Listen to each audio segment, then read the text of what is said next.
Hello? You play to win the game. You don't play to just play it. What's that? Playoffs? Don't talk about playoffs. You kidding me? Playoffs? I just hope we can win a game. Get out there, play hard, enjoy those games.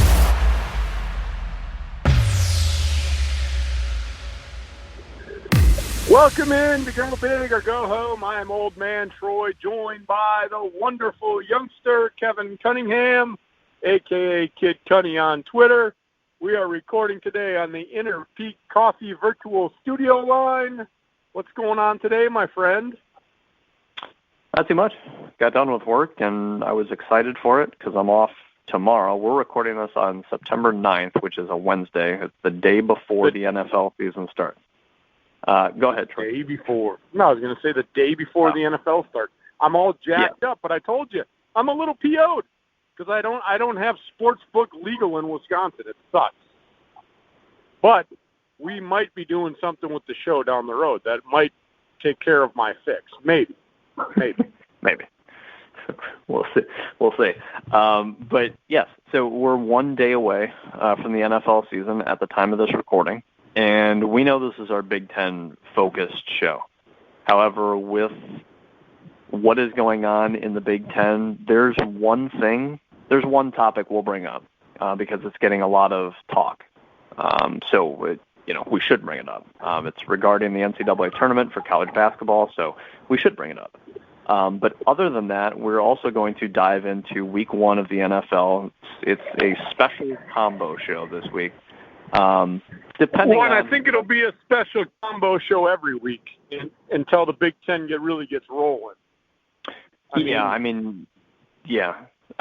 think that if there is truly something going on, not necessarily, week one Big Ten games, but if there's something truly going on that takes us, 45 minutes of a show, we can share our lock of the week, but maybe not go through literally every single NFL game. It just depends.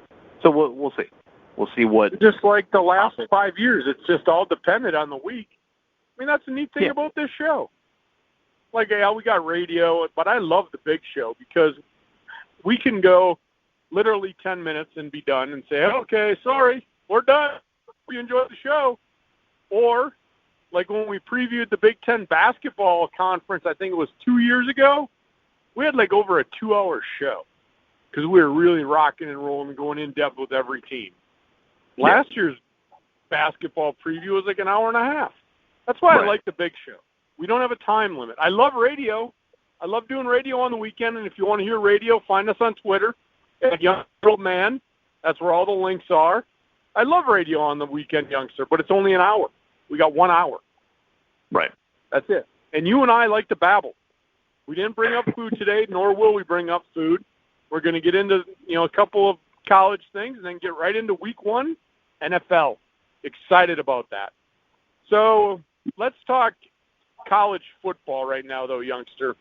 Everyone knows the Big Ten, the Pac-12, not playing football, but college football has started. And there's games out there.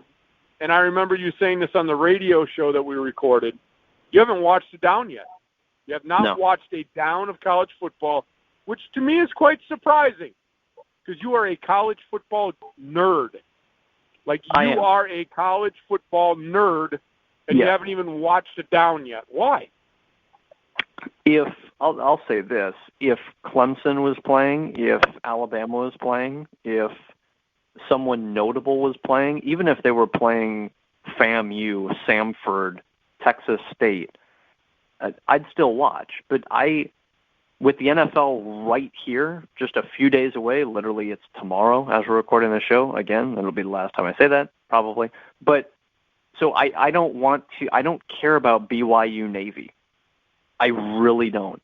Like, I just, it'd be one thing if I was doing something on the computer, if I was working, if I was writing Big Ten articles, and there was nothing else to do.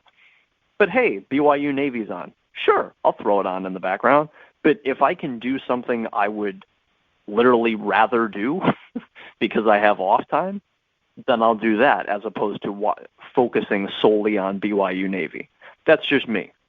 So I'm a college football nerd, and like I said, I would watch BYU Navy on in the background, but I'm not going to solely dedicate 3.5 hours to BYU Navy. That's just me. And honestly, that's probably one of the better games that has been played so far. That might be the best game that's been played so far as two teams giving you legitimate college football as far as talent's concerned. So maybe I'm off base there, but at least to my knowledge, that might be the best game so far. I haven't watched it down yet either, youngster. I know there's games coming up. I think the SEC starts late September. I'm not sure. I think it's, honestly, maybe it's this Saturday that the ACC Big 12 start. Maybe it's a week from now, but week and a half. But anyway, regardless, there just hasn't been a game that I have cared about, to be honest with you, Troy. So before we get into the basketball news, I want to go out on record, and we're not going to discuss the Big Ten's decision, blah, blah, blah. We've done it for the last 2 weeks. If you want to hear our thoughts on that, you're on the Grueling Truth listening now. Go back to the podcast page, find Go Big or Go Home. Just type it in. It'll bring up all of our shows for the last 5 years. But, youngster, I'm starting now to hear, because college football seems to be moving forward without any wrinkles. And we have professional sports going through, and the NFL starting. And I literally hear announcers calling the Big Ten and the Pac-12 idiotic decision, morons. I'm not going down that road. I said that I will support the Big Ten and their decision they make, but I'll be very upset if one thing happened, and this is why I'm upset. It's because kids are on campus, still attending school. That's why I'm mad. I don't know how you cut football but still have kids on campus. That's why I'm mad. I'm not mad they made the decision, and all I've ever wanted is for Warren to come out and say, hey, you know what, we jumped the gun. But I'm not going to call them idiots. I think when they made their decision, I think at that time they were looking out for possibly safety of the players. I'm still going to sit here and say it's all about money. They didn't want to play in front of empty stadiums. But I think at the time where COVID outbreaks were in the testing, and we're still getting positive tests on these campuses, I do think they made the choice, and they made it a little quick. They could have waited, but I'm not going to call them idiotic. They made a choice. It is what it is. Idiotic for having kids on campus and saying we're not going to play football. That's all I'm going to say today. Not even going to interrupt you. Let you talk, and then we're moving it into the NFL. And before we do that, just give our sponsor a shout-out, youngster. That's all I ask. I think Penn State most recently, they had quite a few players or staff or combination test positive, so they suspended team activities again. So again, this is not really going away. Anyway, there was something else regarding the topic I wanted to say, but I can't remember. So it is what it is. The one basketball news that I wanted to share was ACC coaches, again, this is a Big Ten show, but ACC coaches are proposing an all-inclusive NCAA tournament for college basketball. I don't want to spend more than 5 minutes on this, Troy, but all-inclusive NCAA tournament. So what does that mean? That means, I believe, literally every single team, yes, every single Division I team would compete in the 2021 NCAA tournament. Something to note from this is it's not like they're testing this to, potentially do this for the future, at least in my knowledge. But basically, teams don't want to participate in non-conference action. And college basketball, the decisions that are going to be made with it, how it's going to work, is there going to be non-conference? How many non-conference? Will there be any? Will there be all? Whatever. The dates for everything, the dates for when the season will actually start potentially, that's all coming up soon. We'll obviously talk about it on this show when that's finalized. They said the middle of September, right, youngster? They wanted to have more, I guess, knowledge or more insight to the season by the middle of September. Right. I think that's really pushing it. I'll be happy if we have news by the end of September. That would be great if we have it in the middle, but if we have it by the end of September, I'd be okay with that. Yeah. But so if there is no non-conference, I guess the thinking is that you can allow teams to potentially get into this tournament, make it a one-year thing. In short, for me, it's a no, and part of it is because if Texas State gets into March Madness, Texas State should be ecstatic about getting into March Madness. Howard and these other schools that literally never make it, like, hey, look, we're in the NCAA tournament. Oh, look, we're playing Duke. Oh, look, we're playing Michigan State. And yay, it's the NCAA tournament. You know you don't belong. Your team is 4-16. You're, 13th out of 14 teams in your conference. Oh, look, we're in the NCAA tournament, March Madness. It's like, yeah, it is technically, I guess, at that point, but it's also got a monster asterisk by it. And sometimes that matters for players and coaches and staff and ADs and boosters and presidents and the players and owners. But sometimes it's like, I honestly can't imagine Howard if they went 4-16 and they were I don't even know what the seed would be at that point. Lord only knows. But like, is that 312? Really, is that 312 really like? Is that seriously getting your entire campus, student body, coaches, players that amped up? It's cool if you play Duke in the first round of what would be an NCAA tournament, but again, you don't really, truly, honestly belong there because you didn't earn it. Everybody is being involved. So anyway, I want to get done with this quickly, but for me, it's a no. This is just something ACC coaches are talking about. But anyway, so that's yeah, and we'll talk about it more as we go week to week. I mean, again, the name of the show is Go Big or Go Home. It's a Big Ten show. We've been doing it going on 5 years.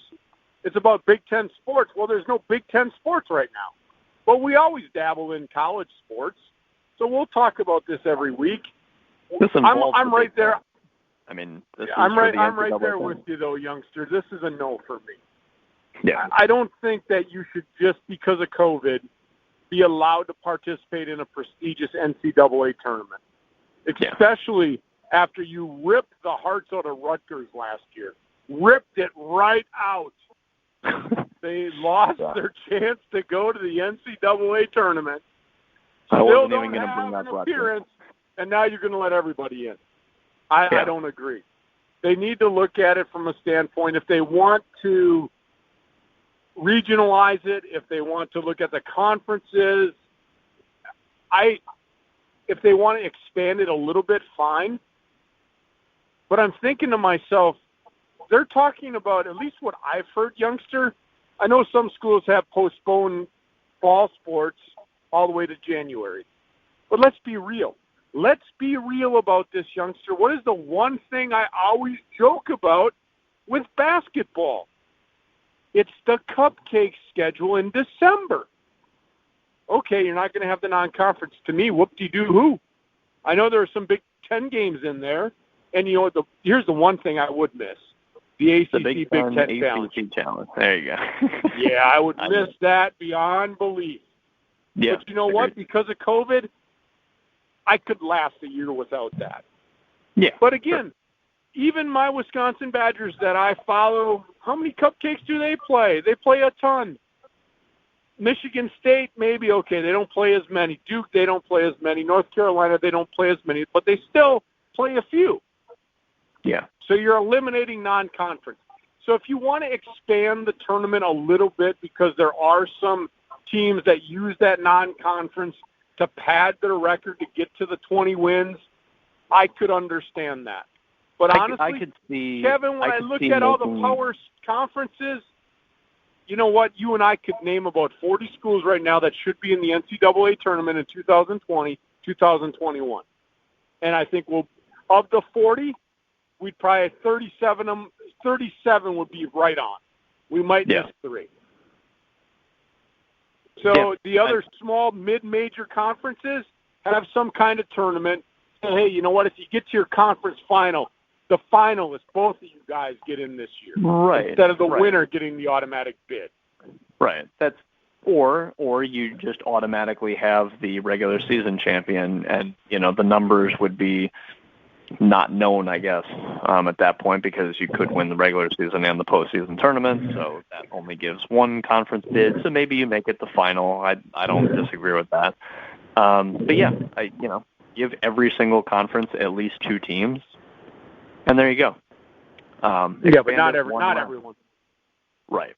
Expand it 1 round, and this sounds ridiculous, but if you expanded it truly 1 round, from 64, you'd go to 128. That's doubling it. So after round 1, you'd be down to 64 teams. And you know what? I would be okay with 128. Yeah. Again, it sounds ridiculous, but it truly is only adding 1 more round. It is. And so here's the thing. I know we didn't want to spend a lot of time on this, but think about this. You take all these mid-major conferences and maybe, okay, so the automatic bid, you're going to seed them in the 64, and then you take those random runner-ups of each conference, and they're all those play-in games, and 65 to 128. You take a Troy State against a Savannah College or whatever it is, and those are your extra games. You're not going to have a Duke playing in that round of 128. That's how I would do it, but we'll talk about it more. Let's move on to the NFL because I am all excited, youngster.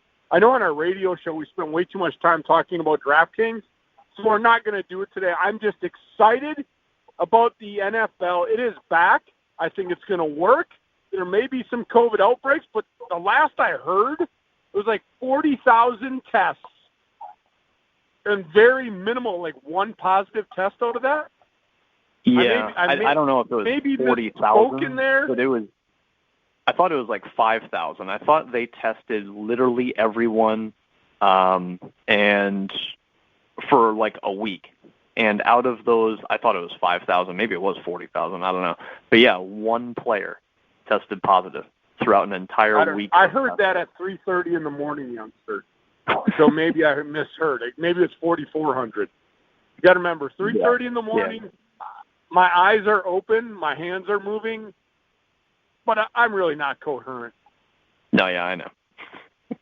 I hear you. But yeah, so 1 player tested positive in the entire league over the course of a week of testing. And I'm pretty sure the NFL is still doing daily testing.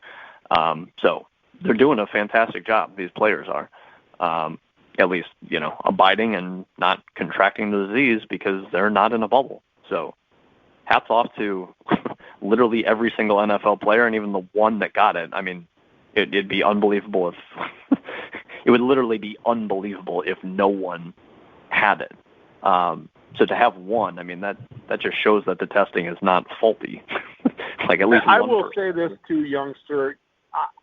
Being on social media, and you can probably attest to this, being on Twitter, I'm sure you follow a lot of NFL teams, a lot of NFL players. And I see a lot of them, wear the mask, follow the protocols. I think a lot of these players, a majority of the NFL players are on board with the protocols, with the social distancing, with the masks and all of these things. And I think, the ones that opted out, they had legitimate health reasons of why they didn't want to do it. Yeah. And, that's fine if they wanted to do it. But I think a lot of people in the NFL, these guys, these players realize this is real, and we want to play. And if we don't do this, we're not going to have a season. And I think you had a lot of elder statesmen in those locker rooms telling these young guys, look, right. We don't want any of this crap. We want to play. So don't do it. Follow the rules. Go home after practice. Don't go to the old nightclub. Don't go to the old nudie bar. Go home. Right. I really think you have that, and I think they're listening to these guys. I agree. And if you didn't take it seriously, or if you took it seriously and you didn't want to take any chances, you opted out already. So the guys that are there truly want to be there, want to earn a paycheck, want to play football, which is what they've been doing their entire lives. This is their dream. So they're all taking it seriously, which is awesome. And I'm gonna throw this out too, youngster, and not to be a downer, but think about all the shows that we've done leading up to the NFL over the years. How many domestic abuse and police records? How many players have we brought up in this offseason, this COVID offseason, from the NFL? Yeah, I think literally none. I don't think one. I don't think. All I'm saying is I think people are actually being more responsible in the NFL. And I know a lot of times they say, well, they're just dumb football players making a lot of money. You know what? Sometimes they are. Yeah, but some of them. Usually, we talked about NCAA violations in COVID. We didn't talk about any scandals this year. And I think the thing is true with the NFL. And that's why I said I think the NFL will work. I think people are being responsible. And I'm excited for it. So let's move on. People are not going to hear this show before Thursday night. So our Thursday night game, we will already be on record for our winner. And we're going to do something like we did with the Big Ten show, Youngster. We always had a lock of the week. We always would lock in a game if we agreed, and we always would look at the point spread. So the thing is, we can look at the point spread. We can say maybe they'll cover the spread, maybe they'll win outright, blah, blah, blah. But if we agree and we are 100% on board, we will lock it in as the NFL lock of the week. I don't think we've ever done NFL locks of the week. No. We've done Big Ten locks of the week. Definitely not on this show. It's going to be new and exciting. Yeah, definitely not on this show. One thing, very quickly. Trouble deciding which gourmet coffee is right for you? Inner Peak Coffee sample packs come with 6 different types of ground coffee. Each sample is enough to make a single 10 to 12 cup pot of coffee. Get yours today at innerpeakcoffee.com. Also, use the promo code SPORTS for 10% off your entire offer, or order, I should say. I can't talk. 10% off your entire order. Also, that's free shipping, everything you get from Inner Peak Coffee. Yeah, lock your order in. They make your coffee fresh, too. And the thing is, it's not like we're just talking about it. We actually are consumers. So it is made fresh. I mean, when we talked to Shane about that, Youngster, that, surprised me. That surprised me that it's not like going to Walmart, picking a bag of Starbucks coffee off the shelf, going to the self-checkout, going home and brewing it, not knowing how long it sat on the shelf. Shane flat out told us on this show when the order comes in, that's when they package it. It's fresh.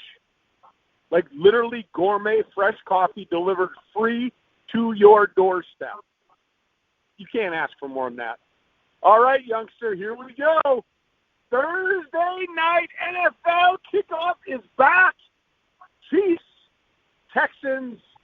Here we go, Youngster. Bring it on. So Texans at Chiefs. Usually I ask Troy what the line is, but you already said you looked at most of these spreads already. Well, I did. So how do you? I did, and I guess I should preface this. If you're on LinkedIn, go to Troy Robert on LinkedIn. We put out the Inner Peak Coffee poll every week, sometimes daily. And I put out a poll today, Youngster. There's 4 teams entering week 1 as of Wednesday morning that are a touchdown underdog, 7 points or more underdog. Then there's a couple in that 6 and 6.5. So yeah, I pretty much know the spreads of all the teams right now. So it would be unfair. I would look like a very much of a football god, and I could lie and be like, oh no, I never looked at them. And I'm sitting there saying, 9.5 for the Texans, 2.5 for the Packers, blah blah. I'm close. I wouldn't remember all of them because I'm old. Right. But I would probably get of the 16, probably like 14 right. Yeah. So. Yeah. So we don't lie to our listeners. We really don't. We have not lied one time to our listeners. We've been wrong. We're wrong all the time. Right. But we never lie to you guys. That's, so anyway. Yeah, so we're not I have not looked at any of these spreads, but as I'm going through the games, they have the spread right next to them. So realistically, if I really, truly wanted to, I guess I could do it for myself. And here we go. By the way, Penn State, and here's the headline on ESPN I'm watching on my television screen. After 48 athletes test positive, several programs pause operations. So it's not all football, but 48, I believe it was student athletes at Penn State, have tested positive in their latest round of testing. So, well, it is a Big Ten show, and we haven't started the NFL. And the thing is, Kevin, you had mentioned suspending training. You know, you go down, if you Google Big Ten, anything like that with COVID, you can go down the timeline. You can actually, like, Google NCAA COVID and take a look at the timeline. Like, they literally will list everything going on. And of all, like, the positive and suspensions, it's mostly Big Ten schools. So maybe right now, it used to be the East Coast. It started in New York, and I was living in Pennsylvania when it became bad. It might be in the Midwest because you see a lot of Big Ten schools suspending athletic practices. And again, we say athletic, not just football, because the teams can still practice, and they're shutting them down because of the positive tests. Yeah, these Big Ten teams have been practicing. Yeah, they've been practicing. I mean, that's nothing's really stopped there, at least to my knowledge. So, and I could go off, but I'm not going to. Let's move to the NFL. Yes. So, Houston at Kansas City. Let me see. Is that how it is? We're not. Just so the listeners know, we're not breaking the games down. We might give you a little tidbit why we're picking away. We're just picking the games, giving you a little reason why. That's it. We're going to go fairly quickly with this. So I'll give you the honors, Troy. Houston at Kansas City. Who you got? By the way, I'll say the spread for each game since, again, we're not playing the guessing game. Kansas City is minus 9.5, at least at the sports book that I'm looking at right now. Yeah, and that's what it was this morning. And I will make you a promise, youngster. I will promise next week when we record Go Big, I will not look at the spreads. Because I like playing that. I like guessing the spreads. So I will not look next week before we do Go Big and our combo show with the NFL. But yeah, it was 9.5 this morning. I put the poll out. The poll question, I believe Houston had like 18% of the vote.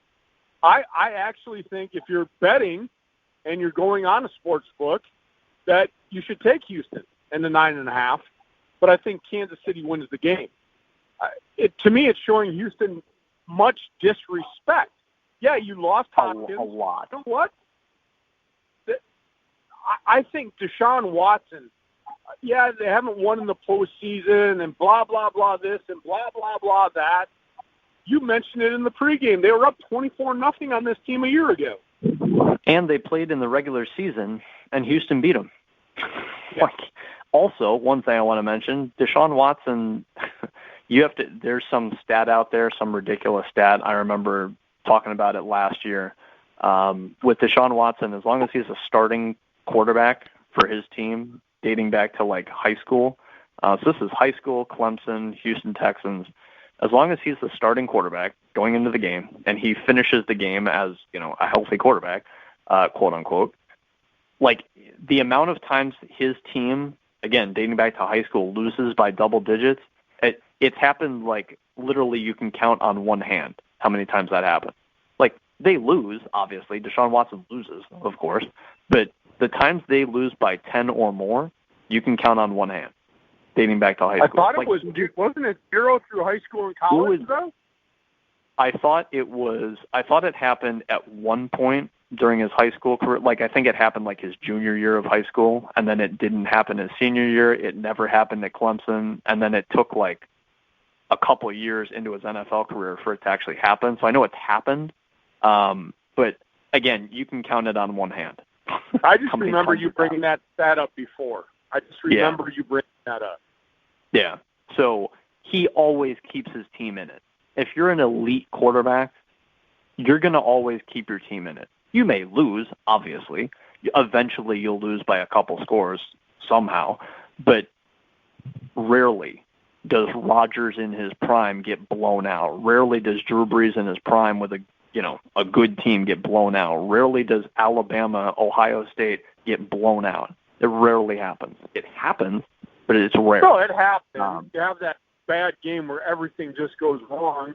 Or in the case of Deshaun Watson, too, Kevin, he could be playing a game down by 7, having the ball in his hand, and a pick six makes it 14 points. You consider that, his team lost by more than 10. You do, because statistically they did, but let's say he drove down to like the 10-yard line and he threw a ball in the end zone, got picked off, and returned 100 yards. Right. He was right there on the brink of the doorstep. The Seahawks last year, almost 1 inch away from winning the division. Yeah. Things like that can happen. But I would take the Texans in the points, but straight up. Now, youngster, are you writing this down? Because I really want to keep track of this year. I am. So, against the spread, I will take the Texans. But straight up to win the game, I'm taking the Chiefs. Yeah, me too. So we have Houston plus 9.5. Is that a lock? Game 1? We're already locking in. I was just going to ask you, do we ring the music up? Do we lock it in? I mean, I'm I'm pretty confident. So I'll share with the listeners. I cannot bet on sportsbook. I asked a youngster if he has DraftKings down in Florida. We are thinking of setting up a show DraftKings sportsbook account. Right. And every time we lock, we're going to bet money on it to put the money where our mouth is. Right. I would put the money this week. We don't have the account set up yet. I would put money on this youngster. That's how confident I am in Houston and the point.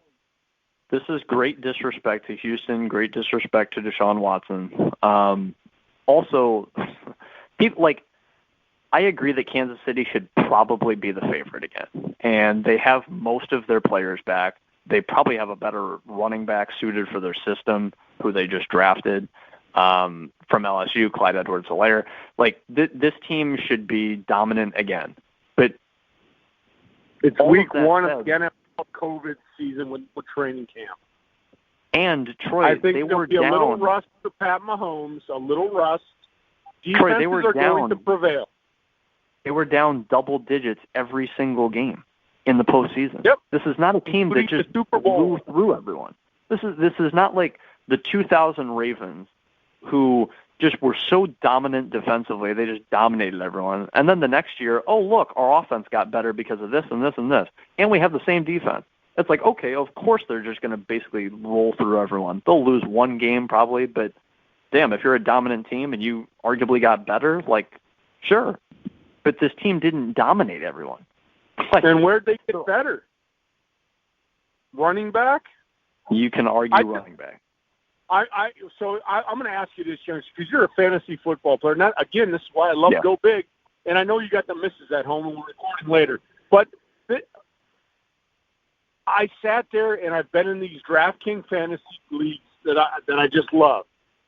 Yeah. And I'm seeing the running back go in the first round, early second round. Yeah. And I'm like, no, you know what? That's great that you want to take him. He's a rookie with no training camp. And you know what? Andy Reid's not going to put up with any BS. What if he fumbles a couple times? Guess what? There's a guy named Williams right behind him that was in the system last year that actually played a lot in the playoffs. And if this guy falters, Reid will yank him. He's not going to put up with the BS.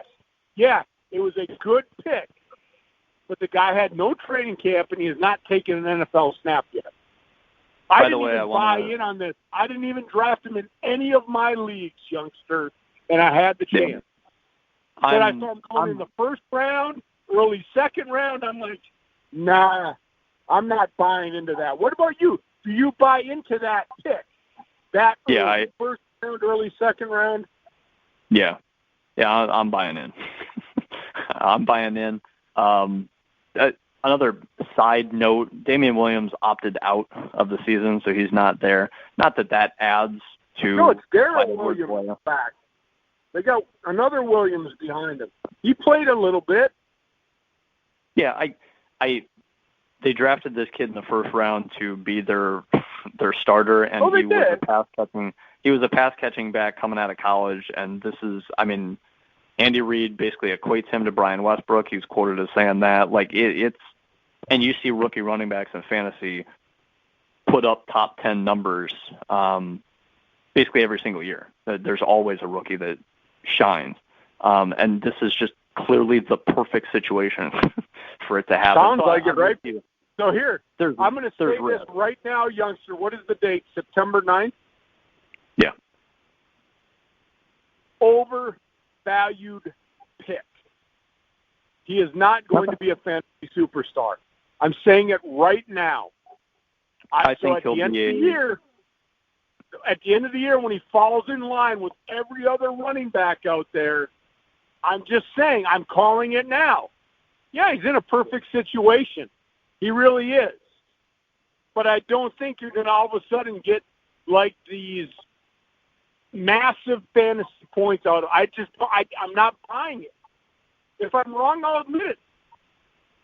But I'm not going to admit it after 1 week or 2 weeks. I'm talking about the overall value of fantasy football for a year.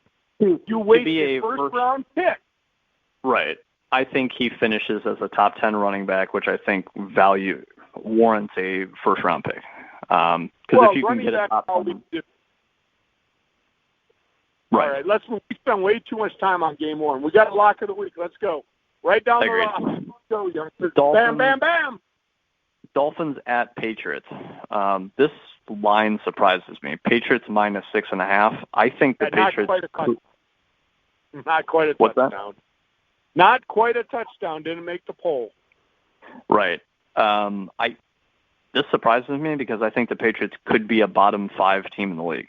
Like, I really do. I'm not a Cam Newton fan. I'm not a fan of them losing, like, 3 of their best defensive players. I'm not a fan of them losing offensive linemen due to opting out. I'm not a fan of a lot of things with this team. Like, you look at the names, and they're not good. Like, their defense played really well early on a year ago. That's kind of all you can say as far as how great the Patriots were. Like, that was it. And they simmered down a little bit toward the end of the stretch of last year, and then they played the Titans and they lost. That was their season. So it's like, and you lose Tom Brady, and everyone's a year older, and the offense got worse, and the defense got worse because of players opting out. Like, I don't get it. I don't think this team could easily, in my opinion, finish 5-11.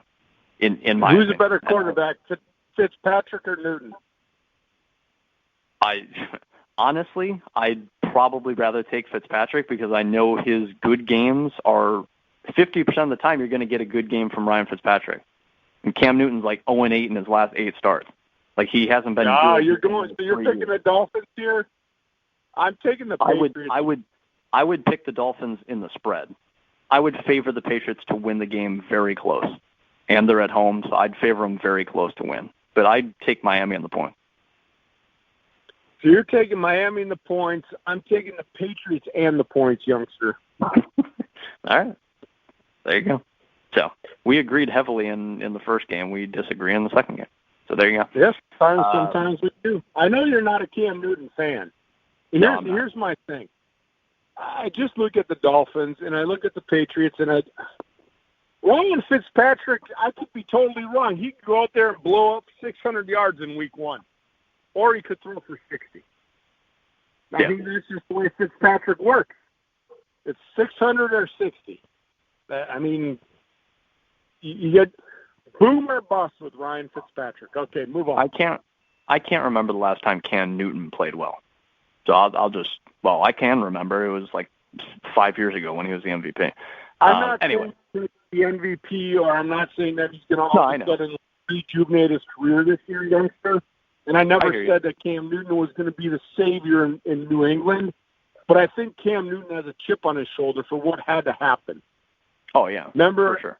Because I will now pat myself on the back. I'm the one that said Bill Belichick will sharpen his pencil, erase a big number, and sign Cam Newton for minimal amount. Did I not? Literally said that. I have the sound to prove it. That's what happened. Cam Newton was sitting on his couch eating Cheetos. Bill Belichick said, ha, ha, ha, you're not getting a job. I will sign you for a very minimal contract. Oh, but you can come start for me. Cam Newton didn't want that. That's why there's so many problems of Cam Newton going anywhere. He didn't want to be a backup. He didn't want it. Guess what? He's making less than backup money in New England. I think he has a chip on his shoulder. I'm not saying he's going to come out and be all world, but I think he's got something to prove. And you know what, youngster, as much as people get on Bill Belichick, he's a good coach. And if Cam Newton buys into his system and everyone else buys in, the only problem he has is no training camp. I mean, he got no preseason games. But I think Cam, I just think he's got a chip on his shoulder. That's all I'm going to say. I think he does well in week 1 against the Dolphins. Speaking of a chip on your shoulder, I think the Ravens and I think Lamar Jackson has a chip on their shoulder. They were really good a year ago, but at the end of the day, it's like, oh my God, really good. Oh my God, Ravens. Oh my God, 1 seed. Oh my God, Lamar Jackson, MVP. Woohoo. And then at the end of the day, they basically got blown out by the Titans. They pooed the bed. Well, I don't even want to say they pooed the bed. I'm going to give your Titans credit. I'm going to give your Titans credit. They game planned Lamar Jackson perfectly, and they did what they needed to do. I'm not even going to say they pooed the bed. But so I think – go ahead. Go ahead. I'm going to go back to RG3 when RG3 was there, because I compared Lamar Jackson, bigger, faster, stronger in the year 2020 to RG3. Well, when RG3 came out, the next phenomenon. Go back to when I started the Red Light Sports Network, and I said RG3 is not going to last in the league. Said it way back then, too. Lamar Jackson will last in the league, and he got better passing last year. But if you have a defense that can shut him down with his legs, you have a chance to win the game. You have a chance. Yeah. And that's what the Titans did. Yes. So I think the Ravens, and I said this on the show we did earlier this week, that the Ravens should be favored in every single game they play this year. They play Kansas City, but they get them at home. And I don't think – I know the whole COVID thing, fans, yada, yada, yada, less of a home field advantage. I don't disagree with that. But I still think there's an advantage to being at home, like travel and, routine. I think that means something. Anyway, I would favor the Ravens at home against anybody. That's just me, even during this year, even if there are 0 fans in the stands. But yeah, you got people travel too, and then I lived in Pittsburgh for all those years, and when the Steelers would travel to New England, and the fire alarm went off in the hotel.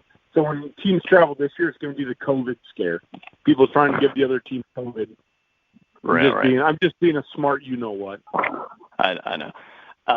So anyway, I'm high on the Ravens this year. I'm high on teams that have a bunch of talent this year, and teams that have basically kept their roster intact with a bunch of talent, and that have a good coach, that have a good quarterback. Those are the teams that won their divisions last year, the teams that had the best. Stability is going to rule this year, youngster.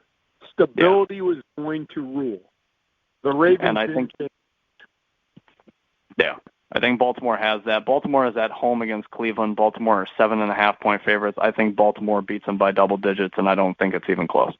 So I know Cleveland split with Baltimore a year ago. Maybe that was one of Baker's best games a year ago, but I think Baltimore's on a mission this year. If I truly had to pick a Super Bowl winner, I honestly might give it to Baltimore. I really might.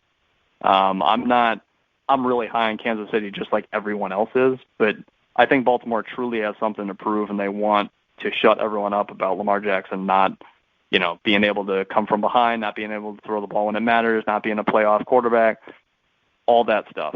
Blah, blah. Week 1 against the Browns this morning was 8 points. Had it in the poll. This is the one that actually had 1 vote, 2%. Nobody thinks Cleveland is even covering this spread.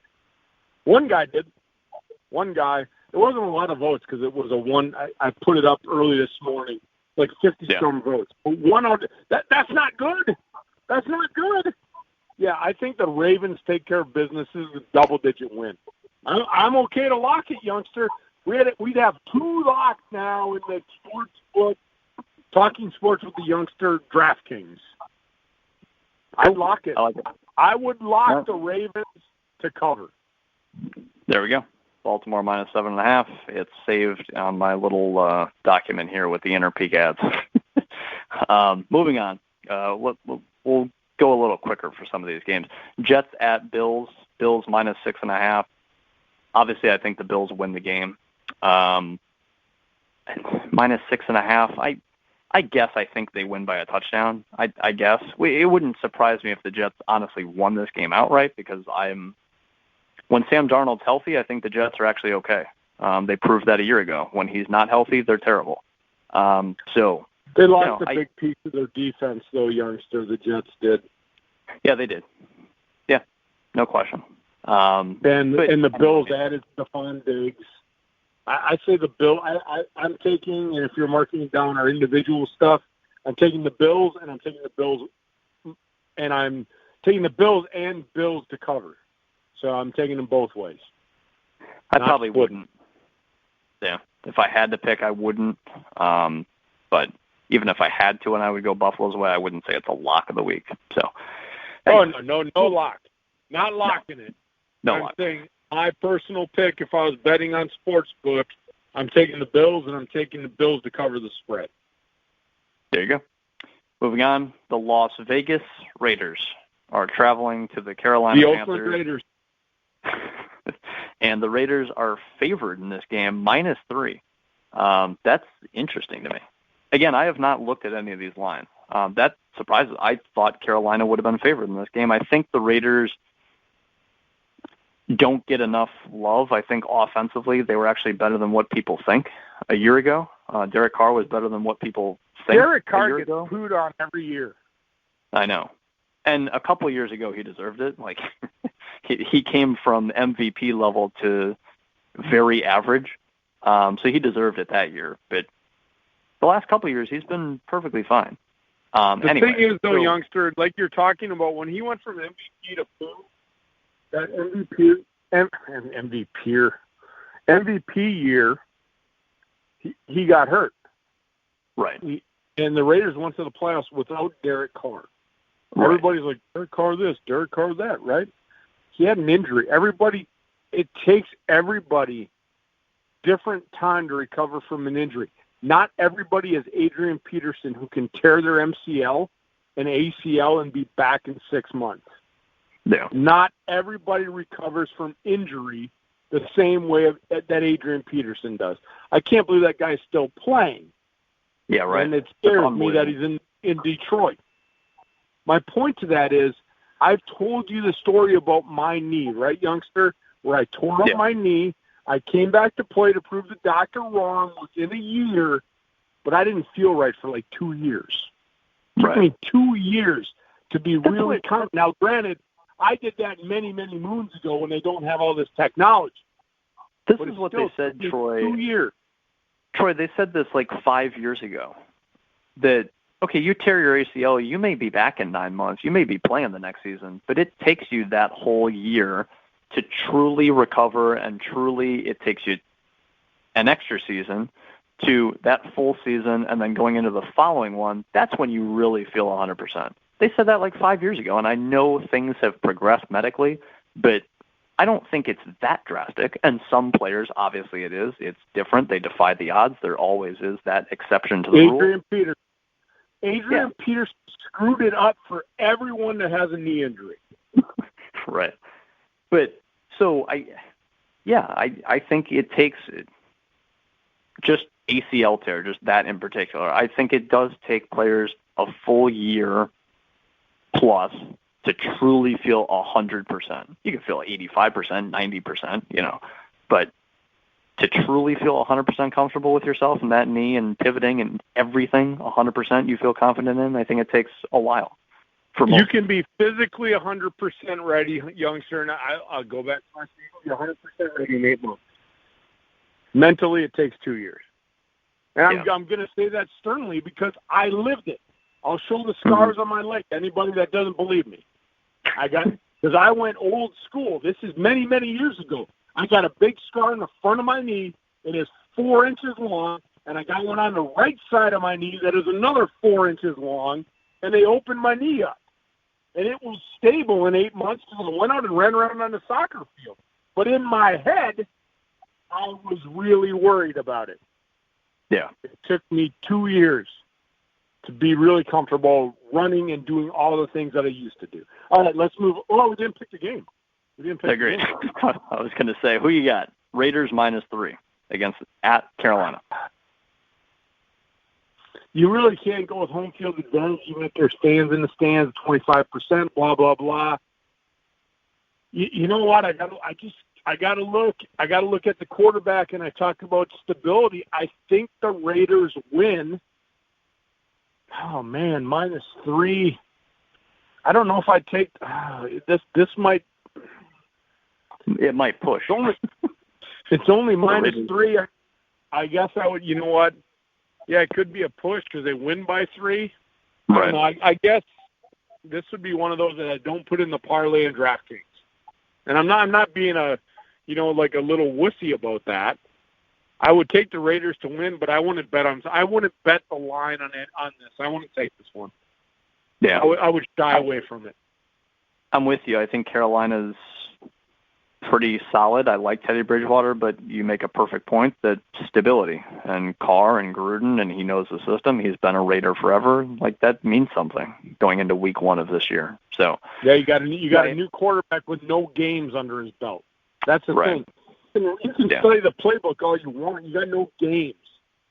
Yeah. And we always see in the NFL that week 1 is a lot of sloppy play by teams because the starters don't play.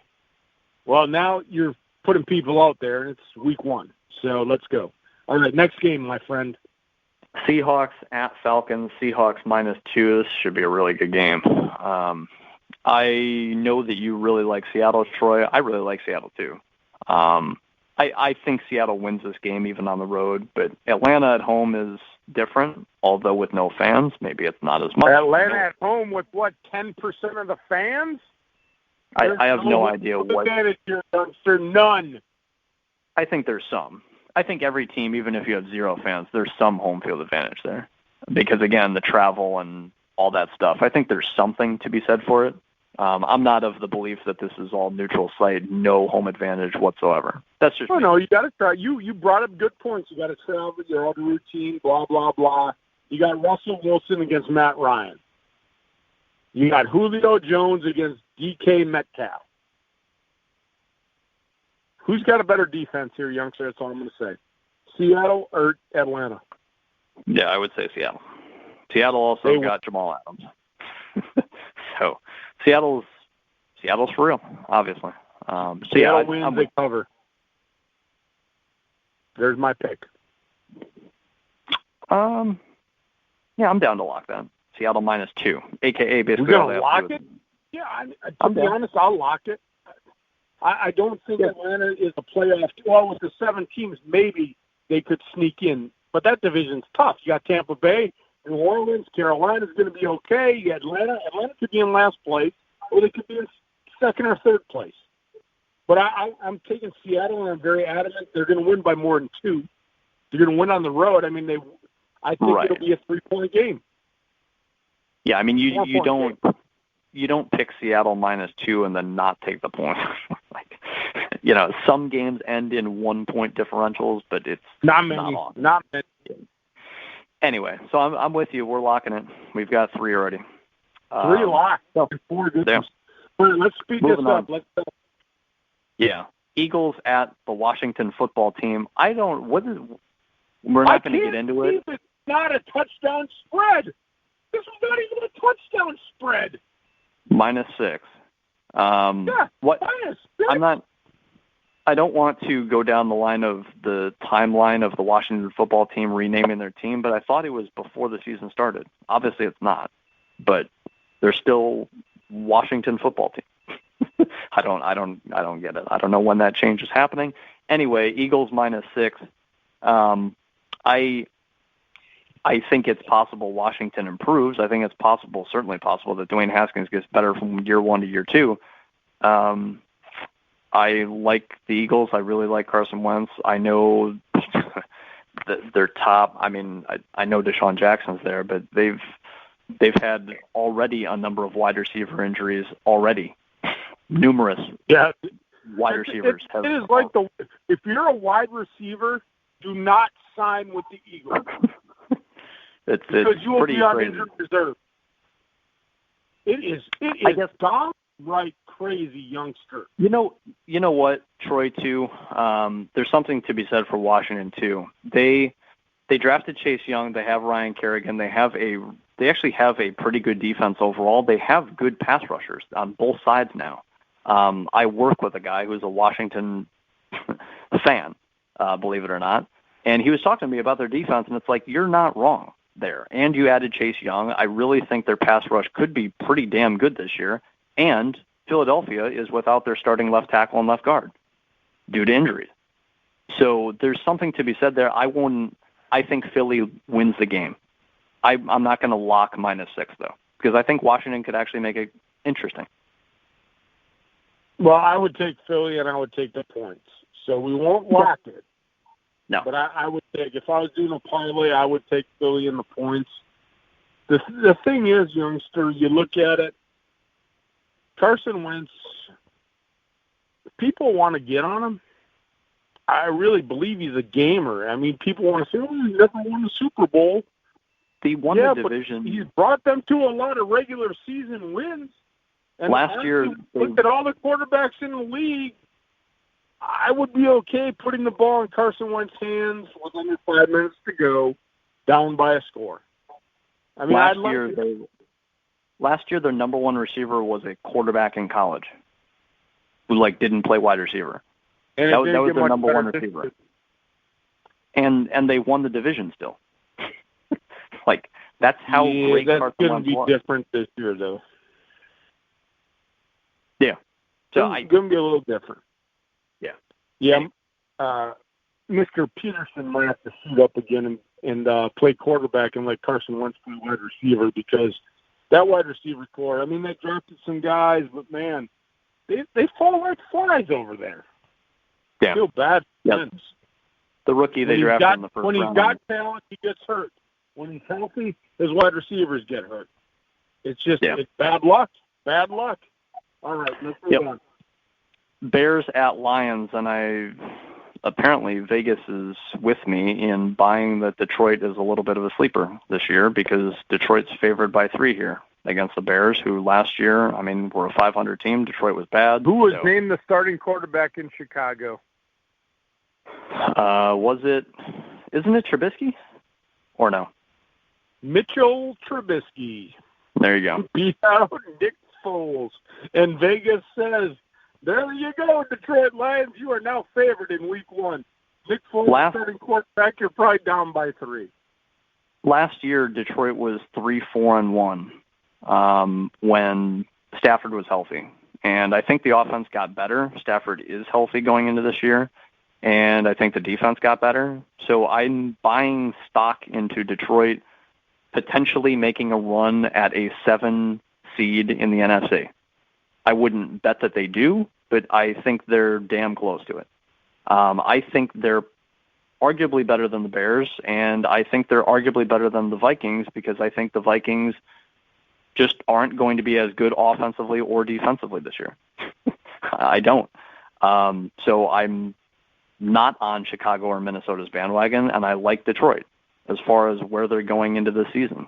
So could Detroit be finish with the second best record in the NFC North? I think it's possible. I really do.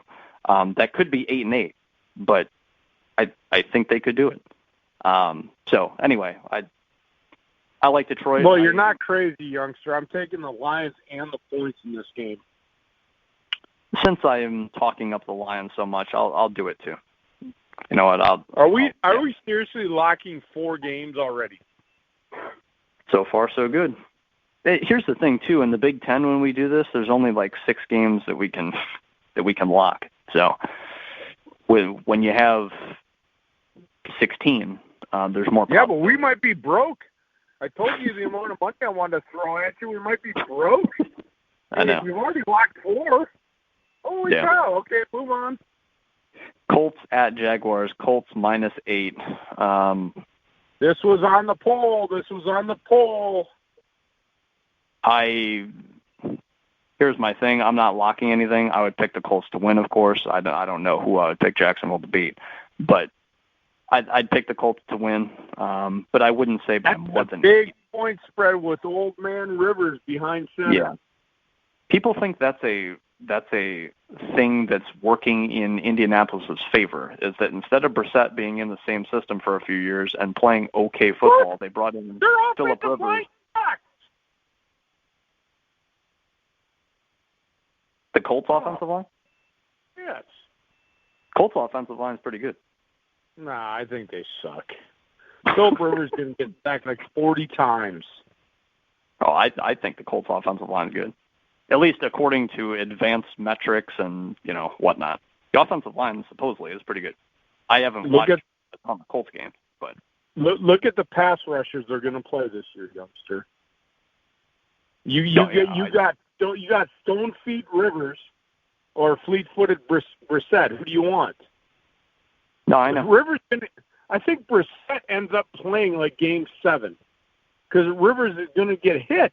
He can't move. Yeah, Brissett.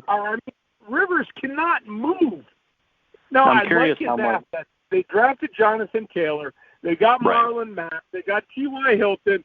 They've got Paris Campbell. They've got Jack Doyle. They have weapons. But is Phillip Rivers the same quarterback he was 8 years ago? No. He's straight up bad. He was bad last year. He just was. So I don't see that necessarily changing, really. But anyway, so I'm not locking anything, but I think the Colts win. Colts win, but I think the Jaguars cover. There you go. I think the I'm not going to Jaguars lock cover it. the spread. But no, I want to cover it. But anyway, next up, Packers last 1:00 game. We need to get moving here. Packers at Vikings. I got to go, youngster. I got to go. Packers at Vikings. Vikings -2.5. I don't think the Packers go 13-3 again, but again, I'm down on Minnesota this year, so I think the Packers win the game. So, there you go. That's an upset. Well, I'm taking the Packers and the points. There you go. You look at stability. I know it's 1 year, but Aaron Rodgers likes his man, Matt LaFleur. Woo, they're in love. And you got Devontae Adams, Aaron Jones. You've got a defense that can get at the quarterback. And when Kirk Cousins gets pressured, he's terrible. He's terrible when he gets pressured. And they lost Stephon Diggs.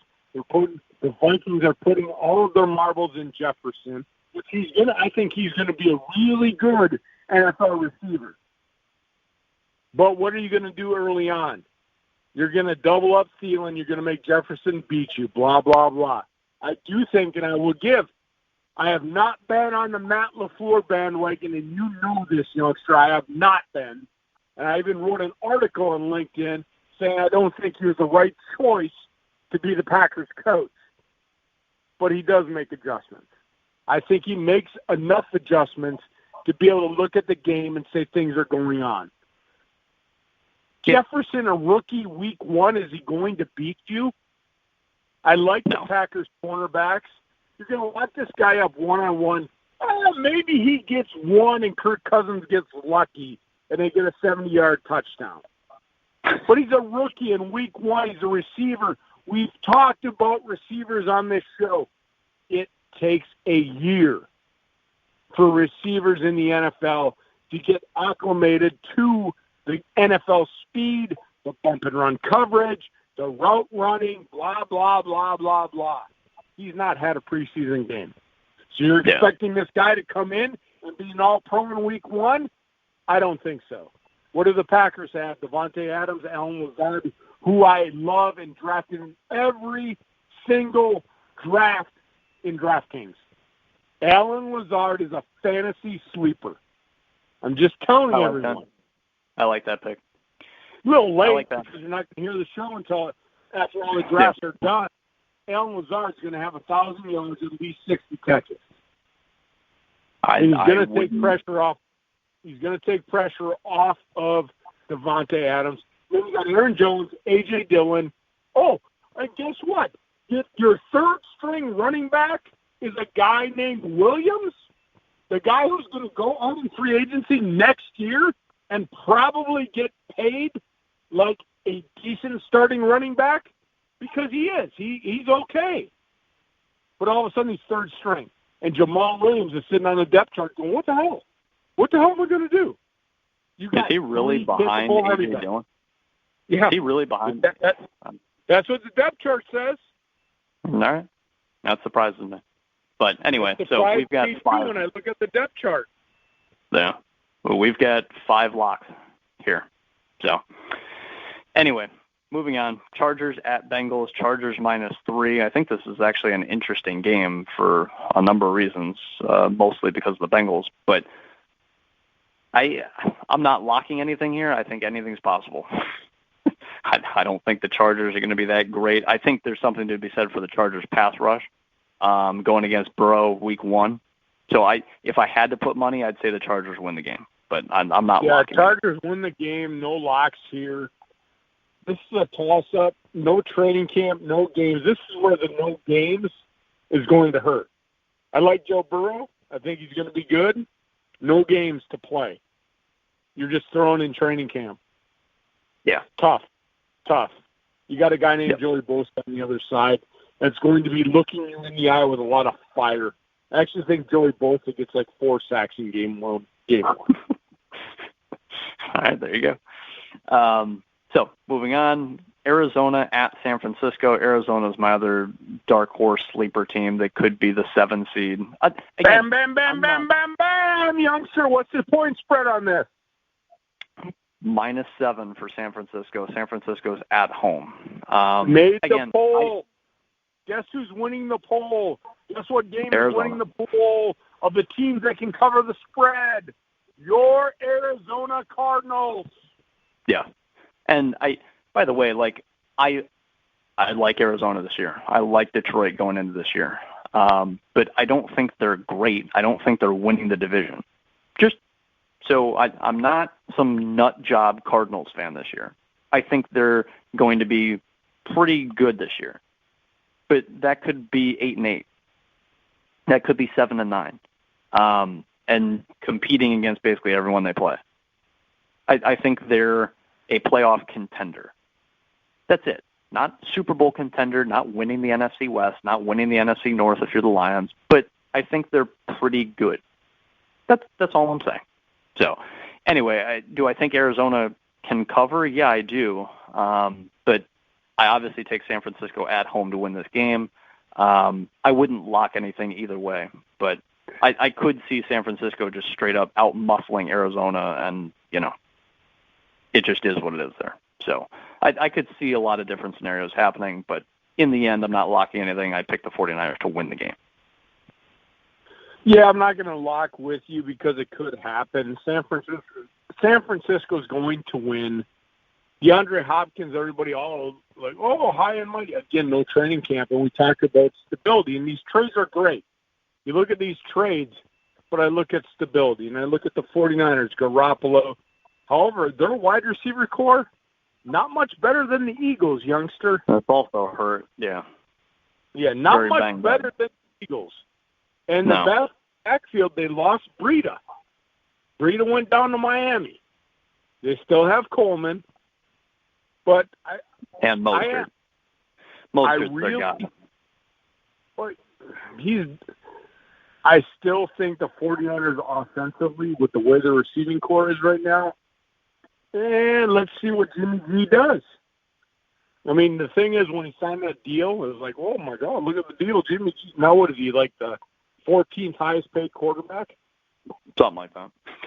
Yeah, I mean, it's like, it's ridiculous that how far he fell down. By the way. And I will say this. Before we move on, I will say this. I am a Packers guy, right? Aaron Rodgers will quarterback the San Francisco 49ers before he retires. Okay. I don't think so, but that's because I buy into Jimmy G. But yeah, I like that. I like that thought. So now you mentioned to this, youngster, because 5 years of shows, every time I make a prediction like this, I need to make a prediction file. Because Aaron Rodgers, as much as he wants to say he's a Green Bay guy, they drafted Love and he's pissed off. And he's a San Francisco guy. And you're telling me he already said he knows he's not going to finish in Green Bay. Like, he already said that. And where would he want to go? To win. You don't think the 49ers would lock that guy? Aaron Rodgers can still play. I know I give him crap. I know Packer fans give him crap. But, you know what? This guy can still play. And I really, truly believe he can play into his 40s. He's going to play for the 49ers before he retires. Because that's where he's from. One thing I want to you're not crazy there. One thing I want to mention, we haven't mentioned tight ends on this show, and I think tight end contracts compared to wide receiver contracts, I think it's ridiculous. I think tight ends are they just keep getting more and more and more and more and more valuable as time goes on, as the NFL keeps altering its rules and Jonnu Smith blanket. So yes. Delaney. Jonnu Smith. Delaney. So I think tight ends are extremely valuable, and I think guys like George Kittle should be paid the same as guys like DeAndre Hopkins and Michael Thomas, and I really do. Because they are used that often, they are seen as that safety blanket. There's no difference. There's not, except they help you block better, some of them. Anyway, I think tight ends are extremely undervalued as far as where their cap. Should I add to this as we continue the show?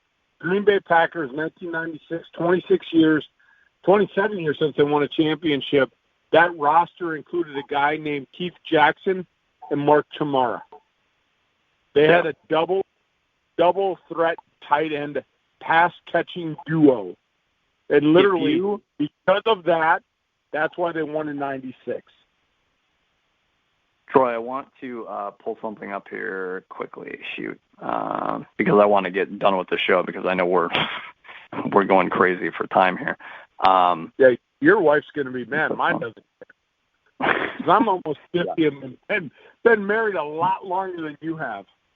The last few Super Bowl winners, here's their tight ends. We talk about top wide receivers never winning Super Bowls. Here's the tight ends from the last few Super Bowl winners. The Chiefs, they had Kelsey. The Patriots 2 years ago had Gronk. The Eagles had Ertz. The Patriots 4 years ago had Gronk. That Denver team was completely defensive. You know, that happens once every decade where a defense anomaly. Yeah. Before that, Gronk. Before that, Jimmy Graham and the Seahawks, also defensively led, so it is what it is there. No, but at that time, I will interrupt you because at that time, Jimmy Graham was really good. Yeah. Then he went to Green Bay. Then he went to Green Bay and he went behind a bush and he pooed. That's what he did.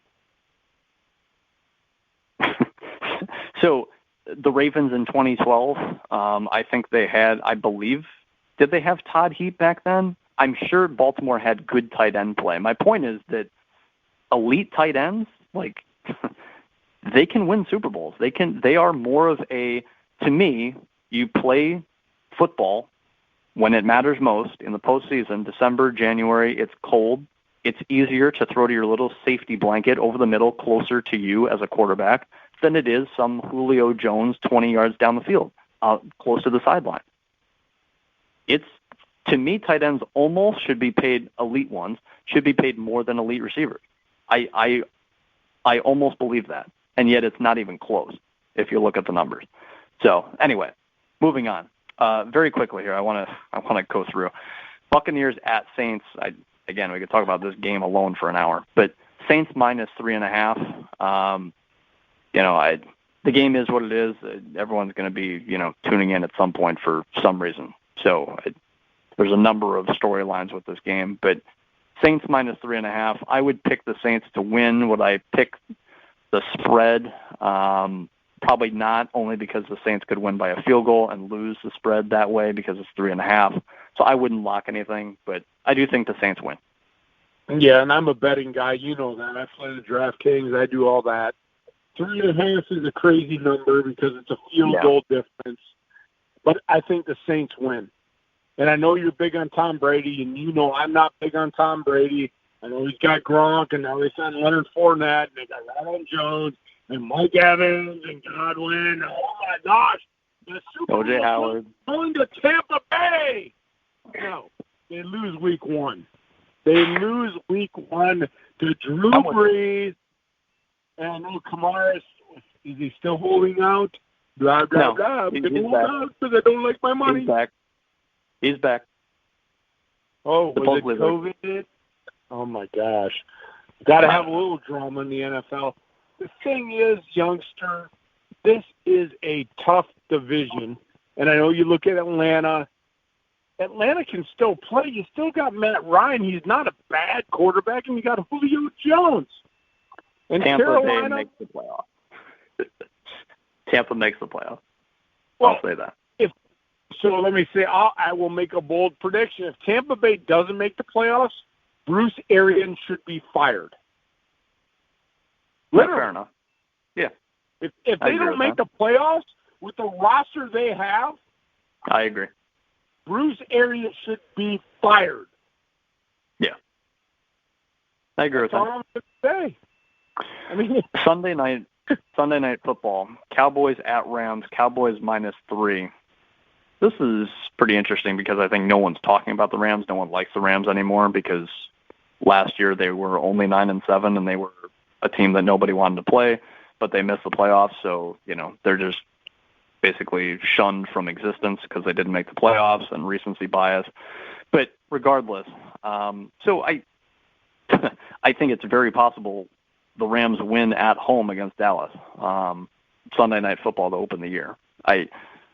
I don't even know which way I almost want to take the Rams, to be honest with you, because nobody gives the Rams love anymore. But, Dallas is talented. This game could go either way. Obviously, the spread's -3 for a reason. But, yeah, I'm certainly not locking anything here. But I would love to see the Rams shut people up. I really would. So, anyway, go ahead, Troy. Well, I'm going to take the Cowboys. There you go. And I'm going to say this not because of coaching. I talk about stability. The Rams have the stability with Goff and everything, but Gurley's gone. They lost Cooks. He went to Houston. Oh, the defense. Yeah, they got Aaron Donald in the middle. But I'm going to say this. Mike McCarthy probably is sitting here every week saying, screw you, Green Bay, thank you, because now look what I have. I have a young quarterback in Dak Prescott. I've got Ezekiel Elliott. I've got Amari Cooper. I've got a really good offensive line. Defensively, need to probably get a little bit better. I am not a Mike McCarthy fan. You know that, youngster. He gets stale. He's conservative. But he's got Prescott. He's got Elliott. He's got Cooper. He's got Gallup. Mike McCarthy has weapons on offense, and he can call an okay game. He will get conservative at times, and they're going to lose games that they probably should have won because he wasn't aggressive. I think Dallas wins the division. I think Dallas makes the playoffs. I think Dallas wins in week 1. And I don't wish any ill will on Mike McCarthy. I think his time in Green Bay was up, and I wasn't a fan of McCarthy. But I think McCarthy is a good coach. He's just not aggressive enough. And when you got playmakers, you have to be aggressive. AKA, you had Aaron Rodgers and all this talent. Be aggressive, Mike. Be aggressive. But I think Mike McCarthy's a guy. He's won a Super Bowl. He's coached high-level talent.